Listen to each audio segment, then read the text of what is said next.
Welcome to my channel. ఇప్పుడు నేను మీకు పాము పొర అన్నమాట చూపిస్తున్నాను. పాము సైజు పెద్దదిగా మారడానికి తన శరీరాన్ని అయితే తన పైన పొరని ఇలా వదిలేస్తుంది. చూడండి, ఇదైతే చాలా పొడుగుగా ఉంది. ఇదిగోండి,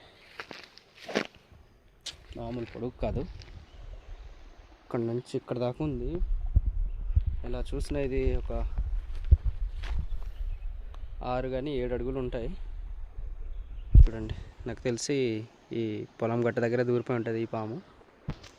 చూడండి ఎంత పెద్దదో. ఎప్పుడైనా ఇలాంటివి చూసుంటే తప్పకుండా కామెంట్ చేయండి ఫ్రెండ్స్. ఈ గట్టులోనే దూరిపోయి ఉంటుంది. చుట్టూ పచ్చని పొలాలతో, కొన్ని పొలాలు అయితే ఇంకా నాటలేదు. చూడండి, చాలా బాగుంది లొకేషన్ అయితే. సో ఈ వీడియో నచ్చితే కనుక మన ఛానల్ని లైక్ చేసి ఈ వీడియోని లైక్ చేసి మన ఛానల్ అయితే సబ్స్క్రైబ్ చేసుకోండి ఫ్రెండ్స్. మరిన్ని ఇంట్రెస్ట్ వీడియోతో మళ్ళీ మీ ముందుకు వస్తా. బాయ్.